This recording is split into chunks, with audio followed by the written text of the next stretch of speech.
எந்த ஒரு வேலையாவது பணியிட மாற்றமா, பணி நியமனமா, இல்ல பணி உயர்வா, பணம் கொடுக்காம உங்களால சாதிச்சிட முடியும்னு யாராவது சொல்லு. நேர்மை. கோயில் கருவறையில இருந்து கல்லறை வரைக்கும் காசு இருக்கு. நீங்க சிறப்பு தரிசனம் வேணுமா காசு கொடுக்கணும், நீங்க பிரசவ அறையா காசு கொடுக்கணும். அப்ப எல்லாமே பணம் பணம் பணம்னு. இது எப்படி சொல்றது, சகிக்க முடியாத ஒரு அநீதி. இதத்தான் பகத்சிங் சொல்றான். விடுதலை இந்தியாவில் இல்ல, அடிமை இந்தியாவில் சொல்றான்.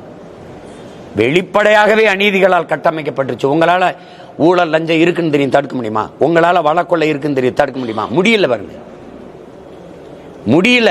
அப்ப என்ன செய்யறது? இந்த சமூகத்தை தகர்க்கணும்டாங்கிறான். புதுசா வேற சமூகம் கட்டணும்.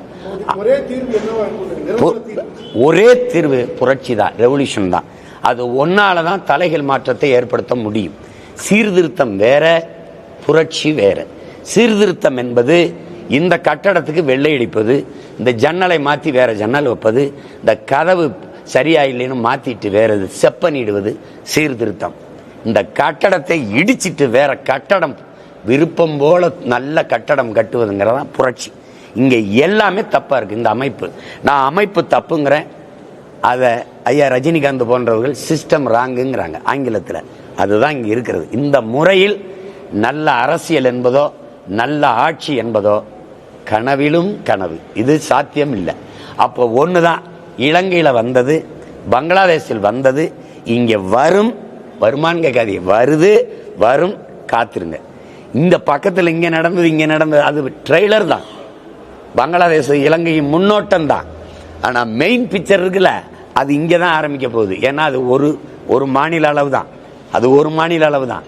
இது 29 நாடுகள். என்ன ஆகும்னு பாருங்க.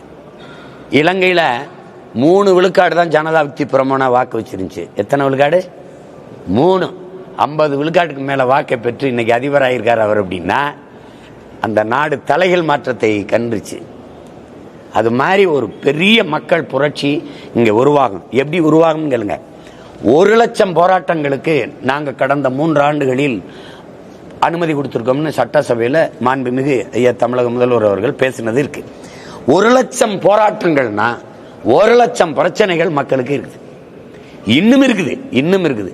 அரசுக்கே பிரச்சனை இப்ப போராடுது. பார்த்திருக்கீங்க, இப்ப பாக்குறீங்க. உங்களுக்கு நீதி தர மாட்டேங்குது, தொகுதி சீரமைப்புன்னு பாதிப்பு பேர். அப்ப நீங்களே வர்றீங்க, களத்துக்கு வர்றீங்க. இப்ப 1 லட்சம் பிரச்சனைகள் அங்கொன்றுமா சிறு சிறு நெருப்பு துண்டுகளாக எரிஞ்சு கொண்டு இருக்குது, கனண்டு கொண்டு இருக்குது.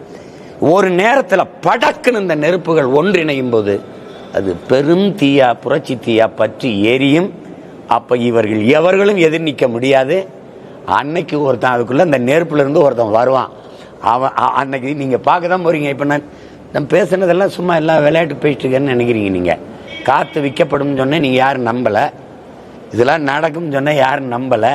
இதை நீங்க நம்புங்க, நடக்கும்.